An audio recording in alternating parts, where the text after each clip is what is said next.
নমস্কার, আমি রাজ। আপনারা দেখছেন খবর 24 ঘন্টা।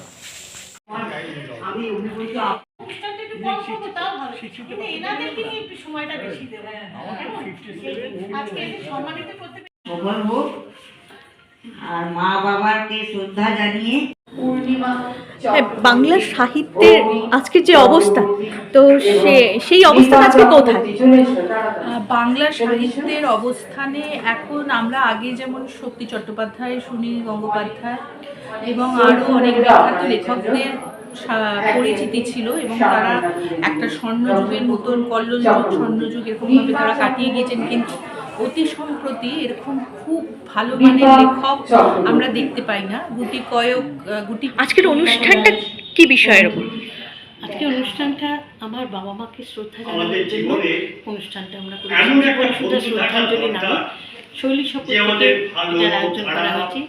আমি শৈলী শপথের সম্পাদিকা চক্রবর্তী। আজকে আজকের এই অনুষ্ঠানটা কি কিসের অনুষ্ঠান ছিল? আমাদের শৈলী শপথ, তুমি হয়তো জানো, আমরা অনেক অনুষ্ঠান করি। আজকের অনুষ্ঠান একটু অন্যরকম। আজকের অনুষ্ঠানে আমাদের সবচেয়ে বড় কথা, আমরা অতীতের যাদের আমরা কখনোই মনে করতে পারি না তাদের স্মরণ করেছি।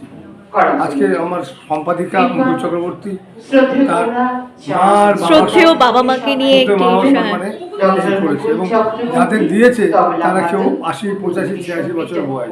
তারা হয়তো কোনোদিনই ভাবতে পারেনি যে আমরা এরকম একটা সম্মান পেতে পারি, কারণ বর্তমান যুগে, ব্যস্ত যুগে আমরা কখনোই আমাদের বয়স্ক লোকদের কথা ভাবি না। আজকে মুকুল সেটা ভেবেছে। তাই মনে করি আমরা শৈলী শপথে যে মুকুল যে ঘটনাটা ঘটালো সেটা তো ভবিষ্যতে আরও